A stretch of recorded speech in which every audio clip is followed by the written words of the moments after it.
ఏ reporter live లో ఉన్నారు? PCR Narender బోరబంద division నుంచి లైవ్ లో సిద్ధంగా ఉన్నారు. మన రిపోర్టర్స్ రిపోర్ట్ అంటే మన రిపోర్టర్ అక్కడ ఫీల్డ్ లో ఉండి ఏం అబ్జర్వ్ చేశారు బోరబండ డివిజన్ లో నరేందర్, మన bureau chief, Zee Telugu news bureau chief Narender ప్రస్తుతం లైవ్ లో సిద్ధంగా ఉన్నారు. ఎస్ నరేందర్, మీ అబ్జర్వేషన్ ఏంటి ఉదయం నుంచి జరుగుతున్న పోలింగ్ మీద?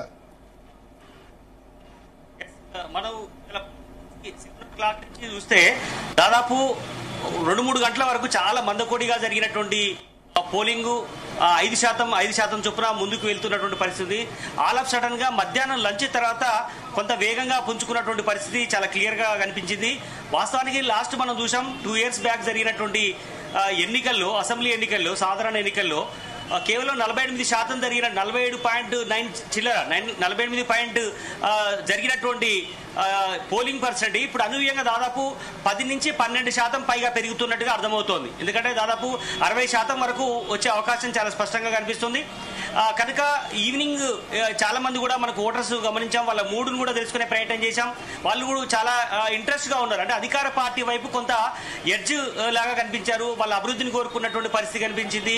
వాళ్ళు కొంత మార్పు కోరుకున్నటువంటి పరిస్థితి ఉంది. ఎందుకంటే మాగంటి గోపీనాథ్ 3 పర్యాయాలు అంటే ఆల్మోస్ట్ 12 సంవత్సరాల పాటు జూబ్లీహిల్స్ నియోజకవర్గంలో తిష్టవేసి ఉన్నారు. అయితే అనూహ్య కారణాల వల్ల అన్ఎక్స్పెక్టెడ్ గా ఆయన చనిపోయిన నేపథ్యంలో వాళ్ళ కుటుంబం నుంచి సునీత పోటీ చేసింది. అదే సమయంలో నవీన్ యాదవ్ కాంగ్రెస్ నుంచి తెరపైకి వచ్చారు. లంకాల దీపక్ రెడ్డి బీజేపీ నుంచి యాసిస్ గా మళ్ళీ పోటీ చేసినటువంటి పరిస్థితి ఉంది. కానీ ఇక్కడ నవీన్ యాదవ్ వైపు కొంత ఎడ్జ్ కనిపించింది బోరబండలో. బోరబండే కాదు, వాస్తవానికి మొత్తం 7 డివిజన్ లో మనం అబ్జర్వ్ చేశాం. చాలా చోట్ల కూడా నేను తిరిగే ప్రయత్నం చేశాను. అక్కడ రేహమత్ నగర్ లో మొత్తం 7 డివిజన్ లో ఎక్కువ ఓటర్స్ ఉన్నటువంటి పరిస్థితి ఉంది. కానీ 7 డివిజన్ లో ఈ బోరబండతో పాటు రేహమత్ నగర్ కానీ చాలా చోట్ల కూడా కొంత కాంగ్రెస్ కు పాజిటివ్ గా ఉన్నటువంటి పరిస్థితి ఉంది. వాస్తవానికి బోరబండలో బీఆర్ఎస్ కు కంచుకోటగా ఉంది. ఇప్పటికి కూడా నువ్వా నేనన్నట్టు ఈ రోజు కూడా 3 తెలుసుకునే ప్రయత్నం చేశాను. బోరబండలో బీఆర్ఎస్ కు ఆల్మోస్ట్ కాంగ్రెస్ కు దరిదాపుగా వస్తాయన్నటువంటి అంచనా కనిపిస్తుంది. కానీ ఏదో ఒక 2-3% కాంగ్రెస్ కు ప్లస్ అయ్యే అవకాశం అయితే కనిపిస్తుంది.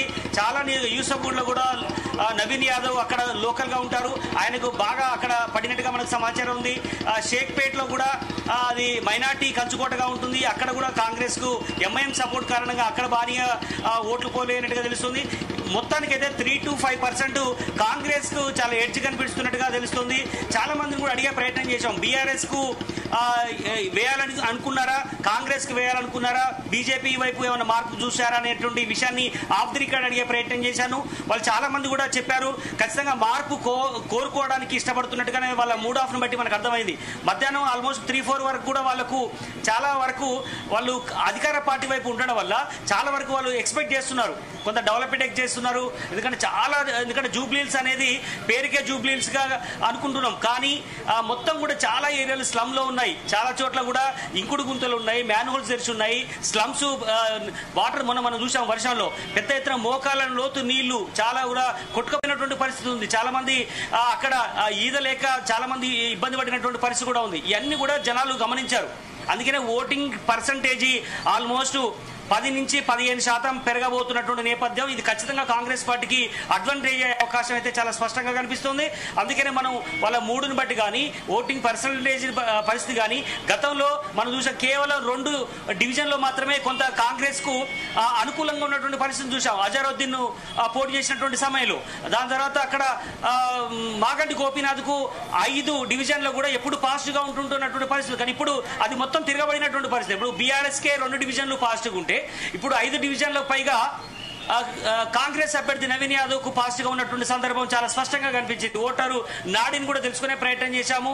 అందుకనే రేహమత్ నగర్ కానీ యూసఫ్ కూడా కావచ్చు, బోరబండలో కొంచెం అటు ఇటుగా ఉన్న మిగతా అన్ని ఏరియాలు కూడా ఎర్రగడ్డ కావచ్చు, అన్నింటిలో కూడా 2-5% పైగా కాంగ్రెస్ కు చాలా స్పష్టంగా అనుకూలంగా ఇచ్చినట్టుగా అర్థమవుతుంది. దీనికి గల కారణాలు కూడా మనం విశ్లేషిస్తే బీఆర్ఎస్ పూర్తి స్థాయిలో గ్రౌండ్ లోకి వెళ్ళలేకపోయింది. కేసీఆర్ బయటికి వెళ్లి ఓటర్ అడగలేదు అనేటువంటి విషయాన్ని కూడా కొంతమంది చెప్పే ప్రయత్నం చేశారు.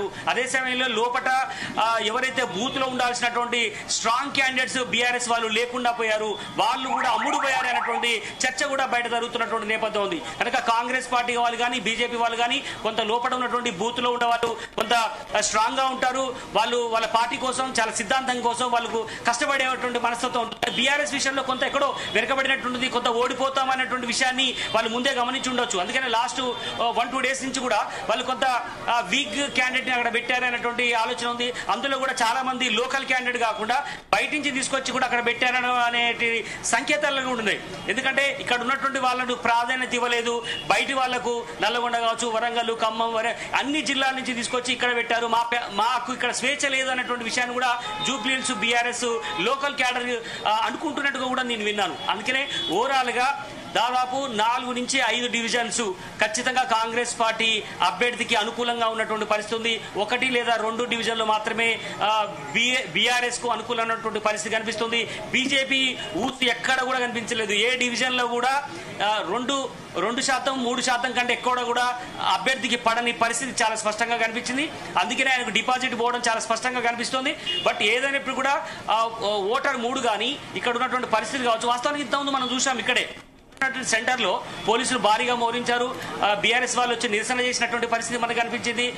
రావుల శ్రీధర్ రెడ్డి కావచ్చు, లక్ష్మారెడ్డి కావచ్చు, మరో చోట కౌశిక్ రెడ్డి కానీ ఇట్లా చాలా మంది కూడా నిరసన చేశారు. నిరసన గల కారణాలు ఏంటి అనేది కూడా ఉంది. అంటే ఓడిపోవడానికి ఇది సిమ్టమ్స్ లో భాగంగానే ఆయన చేశారా, లేదంటే వాళ్ళు నిజంగానే జరిగింది కాబట్టి వాళ్ళు రేపొద్దున రీపోలింగ్ చేయడం కోసం చేశారా అనేది మనం చూడాలి. ఎందుకంటే ఎలక్షన్ కమిషన్ అది అబ్జర్వ్ చేస్తుంది, సీసీ కెమెరాలను ఫుటేజ్ అబ్జర్వ్ చేసే ప్రయత్నం చేస్తుంది.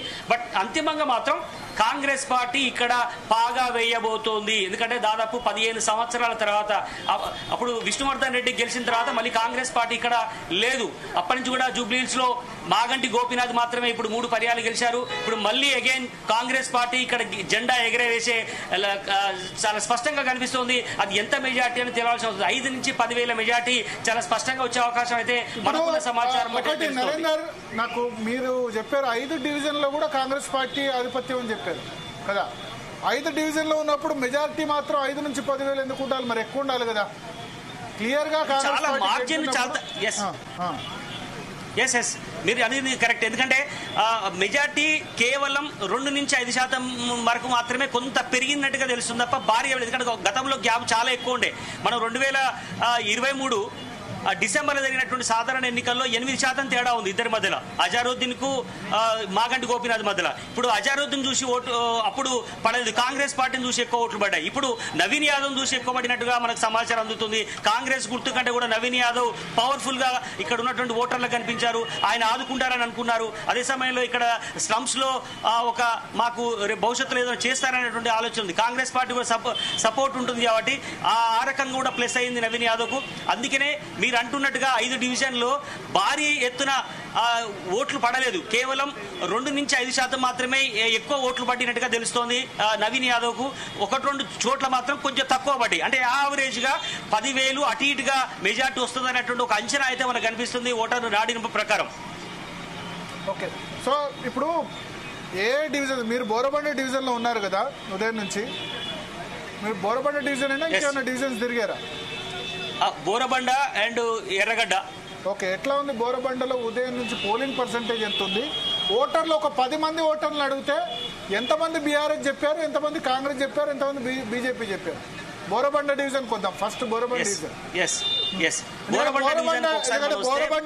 బోరబండ డివిజన్ లో చాలా పెద్ద మెజారిటీ వస్తుందని బీఆర్ఎస్ ఎక్స్పెక్ట్ చేసింది. సో ఆ విధంగా ఉందా? లేదు, అసలు ఊసే కనపడలేదు. మార్నింగ్ అవర్స్ లో ఓటర్ నాడిని గమనించాం. మధ్యాహ్నం లంచ్ తర్వాత ఓటర్ నాడి మార్పు జరిగిందని గమనించాం. కొన్ని షాపుల వాళ్ళని అడిగే ప్రయత్నం చేశాం. కొంతమంది కిరాణా షాప్ లో ఉన్నటువంటి కింద సిబ్బందిని అడిగే ప్రయత్నం చేశాం. కార్మికులను అడిగే ప్రయత్నం చేశాం. కొంత మైనార్టీ వ్యక్తులను అడిగే ప్రయత్నం చేశాం. వాళ్ళందరూ కూడా ఒకే రకమైనటువంటి ఆలోచనలో ఉన్నారు. ఎంఐఎం సపోర్ట్ ఇచ్చింది కాబట్టి కాంగ్రెస్ కి వేయాలని భావించి మైనార్టీలు వేసినట్టుగా అర్థమవుతోంది. అదే సమయంలో వేరే వ్యక్తులు ఎవరైతే స్లమ్ లో ఉన్నటువంటి వాళ్ళు ఉన్నారో, ఎవరైతే సెటిలర్ గా బయట ఇతర ఆంధ్ర నుంచి వచ్చిన వాళ్ళు కావచ్చు, తెలంగాణలో నుండి వేరే ఏరియాల నుంచి వచ్చి ఇక్కడ స్థిరపడ్డ వాళ్ళు కావచ్చు, ఇక్కడ బతుకుదేరుకు వచ్చిన వాళ్ళు కావచ్చు, వాళ్ళందరూ కూడా ఈ నవీన్ యాదవ్ మీద కొంత పాజిటివ్ దృక్పథంతో ఓట్లు వేసినట్టుగా అర్థమవుతోంది. ఎందుకంటే ఇక్కడ బోరబండలో ఎప్పుడు కూడా మెజార్టీ వస్తుంది మాగంటి గోపీనాథ్కు. కానీ ఇక్కడ ఇప్పుడున్నటువంటి పరిస్థితుల్లో సునీత విషయంలో ఎక్కడో కొంత తేడా కనిపించింది. అదే సమయంలో బీఆర్ఎస్ కూడా పోల్ మేనేజ్మెంట్ చేయడంలో కొంత వీక్ గా కనిపించింది. లోపల ఆ ఓటరుని తన పోలింగ్ కేంద్రం దాకా తీసుకురావడంలో ఫెయిల్ అయ్యారు. ఇదంతా కూడా ప్రభుత్వంలో ఉన్నటువంటి కారణంగా కూడా కొంత కాంగ్రెస్ కి అడ్వాంటేజ్ అయినట్టుగా భావిస్తూ ఉండొచ్చు. బట్ ఏదైనప్పుడు కూడా 5 డివిజన్లో 2 నుంచి 5% మాత్రమే నవీన్ యాదవ్ కొంత పెరిగినట్టుగా తెలుస్తుంది. 1-2 నియోజకవర్గాల్లో మాత్రమే కొద్దిగా మాత్రమే నేరోలో తగ్గినట్టుగా తెలుస్తుంది. కనుక ఈ అంచనా ప్రకారం మేబీ 10+ కావచ్చు, 10,000 తక్కువనే కావచ్చు, ఖచ్చితంగా మెజార్టీ వచ్చే అవకాశం అయితే కనిపిస్తుంది. మనకు సర్వే ఫలితాలు కూడా నేను చూశాను. ఆ సర్వే ఫలితాలు కూడా చాలా సంస్థలు కూడా అదే రకంగా ఇస్తున్నట్టుగా మనకు అర్థమవుతోంది. బట్ ఏదైనప్పుడు కూడా అంతిమంగా నవీన్ యాదవ్ కు చాలా ఈజీగా గెలిచేందుకు అవకాశం ఉంది అన్నటువంటి సంకేతాలు అయితే మనకు తెలుస్తుంది. ఇప్పుడు సమయం మరో లాస్ట్ సమయం కూడా ఇంకా కూడా పోలింగ్ జరుగుతుందా?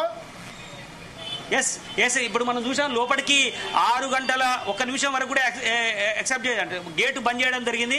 లోపల ఆల్మోస్ట్ 50 మంది దాకా మనకు కనిపించారు.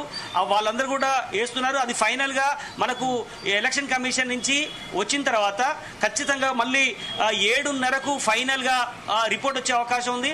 దాని ప్రకారం 60% ఖచ్చితంగా జూబ్లీ హిల్స్ లో పోలింగ్ అయ్యే అవకాశం అయితే కనిపిస్తుంది. మళ్ళీ ఫైనల్ గా కూడా 1-2% పెరిగే అవకాశం ఉంటుంది. మళ్ళీ 9 o'clock బులెటిన్ కూడా ఇచ్చే అవకాశం ఉంది ఎలక్షన్ కమిషన్. బట్ అంతిమంగా 60% పోలింగ్ జరిగే అవకాశం ఉంది. గతంలో ఎన్నడూ కూడా ఇంతగా జరగలేదు.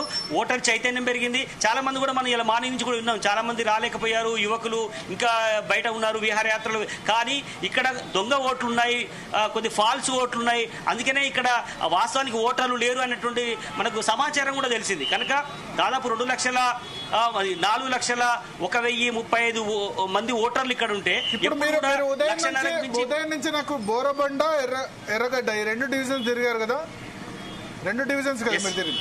బోరబండలో 10 మందిని ఓటు అడిగితే కాంగ్రెస్ పార్టీకి ఓటేసామని ఎంతమంది చెప్పారు? దాదాపు 6 నుంచి 7 మంది కాంగ్రెస్ కు వేశాము, ప్రభుత్వం వస్తే బాగుంటుంది, అదే సమయంలో నవీన్ యాదవ్ మాకు చాలా హెల్ప్ చేశాడు, ఇట్లాంటి మాటలు మాట్లాడారంటే అది ఖచ్చితంగా కాంగ్రెస్ కు ఓటు వేశాము అనేటువంటి ఇండికేషన్ ని వాళ్ళు చెప్పారు. ఎక్కడ కూడా మేము హస్తం గుర్తుకు ఓటు వేశారని నేను అడగలేదు, వాళ్ళు కూడా ఆ రకంగా సమాధానం చెప్పలేదు. ప్రభుత్వం వస్తే బాగుంటుంది, ఖచ్చితంగా నవీన్ యాదవ్ మీద మేము కన్సర్న్ లో ఉన్నాము, ఇట్లాంటి మాటలు మాట్లారు. వాళ్ళ సిమ్టమ్ తెలుసుకునేటువంటి ప్రయత్నం చేశారు. కనుక 6 నుంచి 7 మంది ఆ రకంగా చెప్పారు. 2 లేదా 3 మాత్రమే బీఆర్ఎస్ కు అనుకూలంగా ఉన్నారు. బీజేపీ ఎక్కడ కూడా 10 మందిలో లేరు. మీరు చెప్పిన దాని ప్రకారం మరి కాంగ్రెస్ పార్టీకి 60% ఓటు రావాలి 6 నుంచి 7 చెప్తే కనుక. కానీ కాంగ్రెస్ పార్టీ 47% చెప్తున్నారు కదా. సో 47% హైయెస్ట్ 47-48% ఇచ్చారు ఇప్పటివరకు ఎగ్జిట్ పోల్స్. 6 నుంచి 60 to 65% కాంగ్రెస్ ఓటు రావాలి. తర్వాత ఇంకొకటి, బీఆర్ఎస్ ఓటేస్తామన్న వాళ్ళు సైలెంట్ గా చెప్పారు, ఓకల్ గా వచ్చి మేము ప్రభుత్వానికి వ్యతిరేకం అని చెప్పారు. కాంగ్రెస్ కోటేసిన వాళ్ళు రీజన్ అని చెప్పారు, బీఆర్ఎస్ కోటేసిన వాళ్ళు ఏం చెప్పారు? బీఆర్ఎస్ విషయంలో కొంత అసంతృప్తితో ఉన్నటువంటి మాట వాస్తవమే, కానీ సింపతి మీదనే సునీతమ్మకి వేసినట్టుగా కూడా చాలా స్పష్టంగా అనిపించింది. ఆ 2-3 చెప్పిన వాళ్ళు కూడా చాలా క్లియర్ గా మాగంటి గోపీనాథ్ మాకు కొంత అప్పుడు హెల్ప్ చేశారు కనుక వాళ్ళ వారసత్వంగా సునీతకు వేశామన్నటువంటి ఆలోచనను ఇద్దరు షేర్ చేసుకుంటే, కాంగ్రెస్ వల్ల ఇప్పుడు కేవలం వాళ్ళ అవకాశవాదం కోసం మాత్రమే మంత్రి పదవి ఇచ్చారు, అవకాశవాదం కోసమే ఇంతమంది మంత్రులు తిరిగారు అన్నట్టు విషయంలో ఒకరిద్దరు చెప్పే ప్రయత్నం చేశారు. అందుకనే 6 కాంగ్రెస్ కు పాజిటివ్ ఉంటే 3-4 మాత్రం బీఆర్ఎస్ కు పాజిటివ్ గా ఉన్నారు. అందుకనే ఎర్రగడ్డ అదే బోరబండ విషయంలో కొత్త నేరోలోనే 1 లేదా 2 మాత్రమే ఎక్స్ట్రా కాంగ్రెస్ పార్టీకి పడ్డట్టు తెలుస్తుంది. మిగతా చోట్ల మాత్రం కొంత ఎక్స్ట్రానే పడినట్టుగా మనకు సమాచారం అవుతుంది. అందుకనే అది మేబీ 10,000 కూడా దాటే అవకాశం కూడా లేకపోలేదు. ఎంత పెరుగుతుందనేది మనం ఇప్పుడే చెప్పలేం. కానీ ఇప్పుడు 5% గ్యాప్ ఉంటే 2 లక్షల ఓట్లు కనుక పోల్ అయితే, అంటే 50% దాటితే చాలు 2 లక్షల ఓట్లు పోలైనట్టే.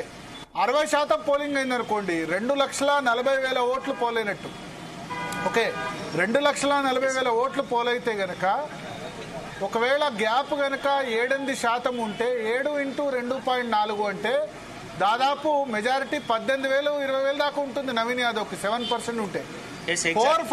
5% ఉన్నా సరే 5 into 2.4 అంటే దాదాపు 12,000 మెజారిటీ ఉంటుంది. 10,000 మెజారిటీ ఈజీగా క్రాస్ అవుతుంది. 2-3% డిఫరెన్స్ ఉంటే ఓకే. బట్ మీరు చెప్తున్న బోరబండలో చెప్తున్న డిఫరెన్స్, బోరబండ బీఆర్ఎస్కే మెజారిటీ వస్తుందని వాళ్ళు అనుకున్నారు. 12-13% మెజారిటీ ఉంటుంది, క్లీన్ స్వీప్ అనుకున్నారు. కానీ అక్కడ కాంగ్రెస్ పార్టీకి చెప్పారంటే కాంగ్రెస్ పార్టీ నవీన్ యాదవ్ మెజారిటీ ఈజీగా 20,000 దాడుతుంది మరి ఆ లెక్క ప్రకారం. మేబీ అది కూడా ఎక్స్పెక్ట్ చేసే అవకాశమే కనిపిస్తుంది. ఓవరాల్గా అన్ని డివిజన్లో కూడా ఇదే రకంగా ఉంది అనుకుంటే మాత్రం మీరు చెప్పినట్టుగా డ్యామ్ షూర్గా 20,000 మెజార్టీ వచ్చినా ఆశ్చర్యపోవాల్సిన అవసరం లేదు. ఎర్రగడ్డ అదేవిధంగా బోరబండలో 2% మాత్రమే, 2 నుంచి 5% మాత్రమే తేడా కనిపించింది, కాంగ్రెస్కి అనుకూలంగా కనిపించింది. మిగతా చోట్ల మాత్రం చాలా పెద్ద ఎత్తున కాంగ్రెస్కి అనుకూలంగా వేశారనేటువంటి సమాచారం అందుతుంది. కనుక అదే కనుక జరిగి 60% పైగా కనుక పోలింగ్ నమోదైతే ఖచ్చితంగా మీరు అన్నట్టుగా 15 నుంచి 20,000 మెజార్టీ వచ్చే అవకాశం కూడా కనిపిస్తుంది. అందుకనే ఈ గొడవకు కారణం కూడా అదేనని బీఆర్ఎస్ లో ఉన్నటువంటి కొంతమంది చెప్తున్నటువంటి పరిస్థితి ఉంది. అన్ని డివిజన్లు కూడా ధర్నాలు నిరసనలు చేశారు. ఒక పక్క కౌశిక్ రెడ్డి ధర్నా చేశారు, మరోపక్క సుమన్ వాళ్ళు చేశారు, మరోపక్క ఇక్కడ చేశారు. ప్రతి డివిజన్ లో కూడా యాక్టివిటీ చేశారు. మరి కాసేపట్లో బీఆర్ఎస్ వాళ్ళు కూడా పెద్ద ఎత్తున వాళ్ళు నిరసన కార్యక్రమాన్ని పిలిచిపెట్ట తెలుస్తుంది. భవన్ లో కూడా ప్రెస్ కాన్ఫరెన్స్ పెట్టబోతున్నారు. బీఆర్కే భవన్ లో ఇప్పటికే వాళ్ళు అపీల్ చేసి ఉన్నారు. ప్రయత్నం చేయండి కౌశిక్ రెడ్డి గారు.